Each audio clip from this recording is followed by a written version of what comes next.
welcome. You are listening to Readers and Writers with your hosts, James Hill and Athena Paris of Rock Hill Publishing. I am Amy Ravichandran. Today, we're talking about prioritizing your efforts. This is a subject matter me and James both feel Athena is very good at. And so I know we both can't wait for it. So Athena, how do you prioritize efforts? Because, I am just a hot mess all over the place. I'm like a chicken with their head cut off. So how do you do it? You make it look so effortless. Well, I guess it helps if you have a little bit of organizing mentality and you like things in specific ways, and you follow a pattern as well. You create a rhythm and a system for yourself to do this, so many hours of this time you do that, and those kind of things. It sounds very structured, and some people don't like that kind of daily happening. For them, it's very difficult to follow a structure because they think, well, I'll do it when I do it. But if you have a little bit of a structure, you will find that it's easier to handle all the things that you need to, because you can actually make things fit into spaces that you didn't think that they could fit. So, and it takes some anxiety out of your day if you know what you're going to do when. Example. So before, I used to just sit and read and edit all day long, right? Now it's different. I have a granddaughter whom I babysit during the day. Now, if I take my laptop to go babysit, I'm actually doing two jobs half-hearted. Why? Because I'll be thinking about editing while I'm looking after her. So therefore, I might not be paying enough attention to her when she deserves that attention. So what do? I don't even take my laptop with me anymore. I just go there, I babysit my granddaughter, I play with her, she's got my entire attention. As soon as I come home, I'm not that grandma anymore. I'm now the editor. I come home, I do the few things that I need to, I climb on my computer, and I've got a couple of hours that I can edit properly, because now I'm not thinking of what my granddaughter is doing and things like that. So therefore, that way, two different jobs that I do during the day have got my complete attention, whereas I could be failing at both because I'm thinking at both at the same time and not doing them well enough. So basically, it's do what you do best, and you don't have to do everything at once. So exactly. You take care of your granddaughter, which you do great, I'm sure. I mean, you talk to me, you tell me all the great things about the granddaughter. And I'm a grandfather, so I know how great that is to spend time with the grandchildren and to take care of them. And, so when you're doing that, you're doing your best at being a grandma and at taking care of kids. And then when you come home, you're doing your best at being an editor. And, exactly. And like I said, you're not doing it. You're not trying to fit everything into the same bucket at the same time. No. Yes. Which works exactly the same with writing, because some writers think that they need to do everything. So, and like brand new writers sometimes are afraid to let their work go because they are too afraid of other people seeing and touching their own work. And so they're afraid of an editor, they're afraid of a book cover artist, they're afraid of a format, they're afraid of everybody, because in their mind, somebody's going to steal a part of what they've created. Basically, no, because everybody's got so many ideas. We don't need yours. I mean, I've got so many of mine, my goodness. I need rolls and rolls to write them down. But a brand new writer doesn't think that way. They're very conscious. Yeah, and it's not just that they think that you're going to steal their idea. they think you're going to change their idea.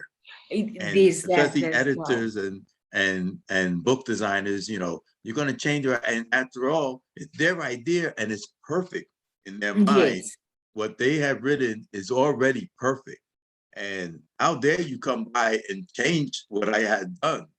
Or, I had this idea for a book cover and it's fantastic. And then, as the publisher, you come in and you say, well, that doesn't work.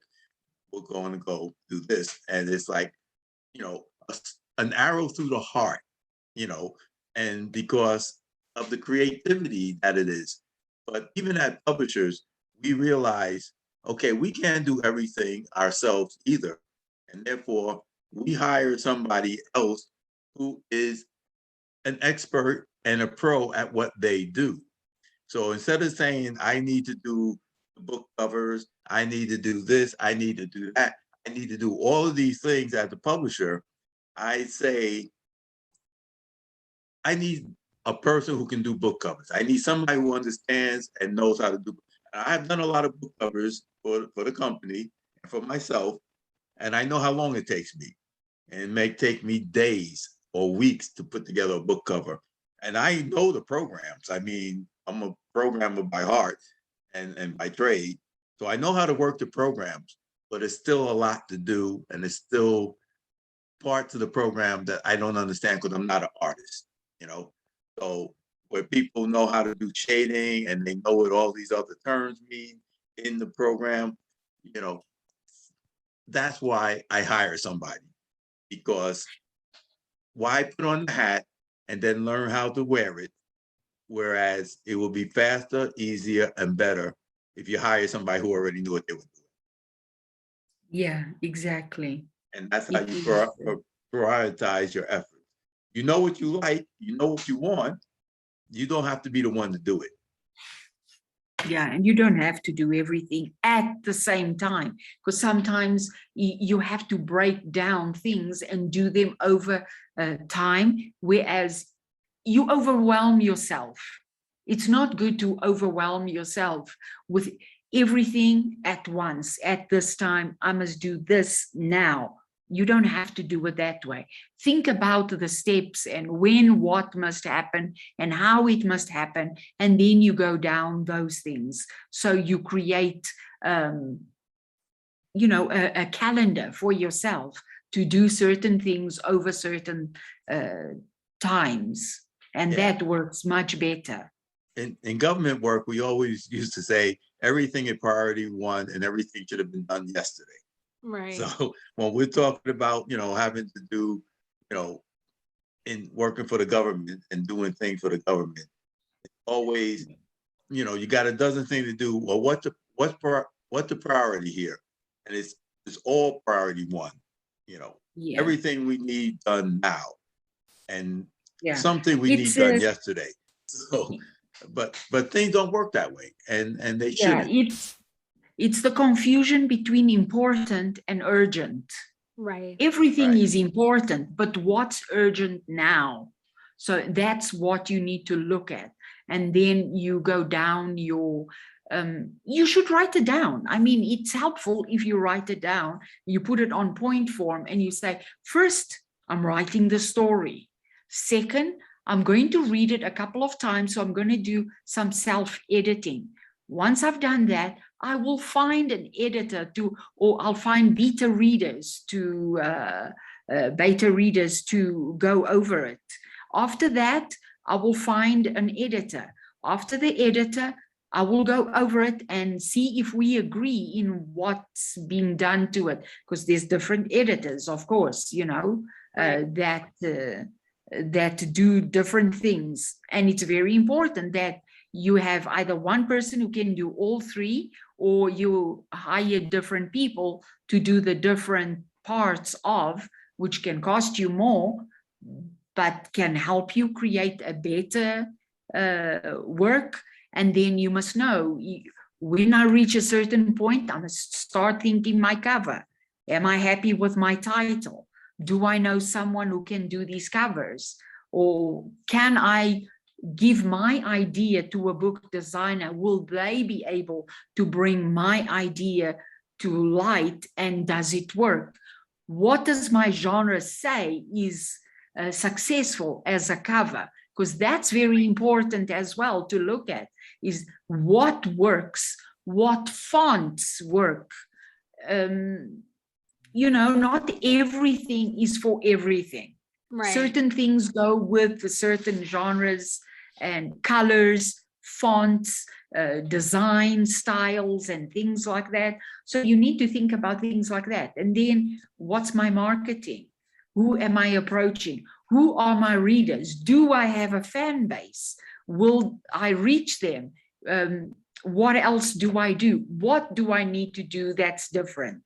Right. All those things I think that it comes down to, Athena, and I'd love your input on this, time versus money. The longer things take, the more money it's going to cost. So you should just outsource it to get what you want as soon as possible. That's not going to, because if you pay someone, let's just say a cover designer, you do hourly, right? Which isn't, it's usually per cover, right? But for the sake, let's just say it's hourly. I mean, if it takes them, a month or whatever to get it, I mean, that's going to be a lot of money, right? So it's just time versus Exactly. money, I guess, is a better way of saying that. Exactly. And Exactly. things are going to cost you because there's nothing for free. Right. So Yes. things have to cost you. So you have to think, what are things worth to you? Yeah. I mean, And do you when you just look at want things, it's not just what it costs you, it's what's it going to cost your publisher too. If you want to get a book published, you might want to write this great opus, voluminous book that, a million words, 10,000 pages. But then you got to think of what publisher is going to publish this, who has the money to put out to publish a book like that? And who has the money to buy that type of a book? You might have the greatest story ever told, but can you sell it? And if you can't sell it, then your publisher can't sell it. So it's that type of thing where it's, the money involved is always part of this business. People think that, writing and publishing is an art form and it's artwork and everything. It is, but it's the only one that's really tied to money. People do not publish books. Some people write books just for the fact of having a book written, and they don't really intend to sell it. They're going to give it to their friends and family, and that's fine. But for the most part, people are in this business to make money, and that means time, that means effort, and that means, like you say, doing things in the right order. For me, sometimes I think of the book cover before I write the book. And that's only because I got that picture in my mind that drives the story, because I know I have this picture. It's sort of like seeing a movie poster. You see this big movie poster and it tells you the whole story, right? The story is bam, right out there, or at least the feeling that you want to get from that story. And so but that may not be the book cover that's going to go on that book when I'm done. So, but it gives me something to visualize, it gives me a visual that I can work from. And so you have to put your things in order, knowing that, okay, I have this vision here. Now I got to write it. Then I have to have it edited, all that kind of stuff. I have to have all these steps done. And then I have to package it, so packaging is book cover, formatting, all the kind of stuff. How many pages? Do I want a big book or a smaller book? Where are people going to read the book at? They're going to read it on a train or something like that, then it needs to be small enough to fit in a pocketbook or a pocket. If it's something they're going to sit at home and read, then it's a larger hardcover, something like that. So all these things then come into play, and these are the things that you must think about and prioritize and put your effort in 1, 2, 3, A, B, C down the road to get things, get it done, basically. Yeah. Nice. I love that. So really you just have to prioritize your whole structure. And if it looks like an outline to you, then outline it out. I am just a hot mess and I just do, I don't even know. I run around and just do what other people tell me to do, honestly. in terms of, prioritizing efforts. But no, Athena, I know you do it so effortlessly. And I'm just like, man, I wish I was like Athena. I could just do it effortlessly. That's why she's the backbone of the business. Yes, she Because is. because she actually has a plan and know how to work one. She Me and you, does. Amy, we're just on the fly. I know, man. Best things in life are winged. That's my motto, and I'm going to stick to it. But we hope you guys have a fantastic evening. You've been listening to Readers and Writers, and we'll see you all next week.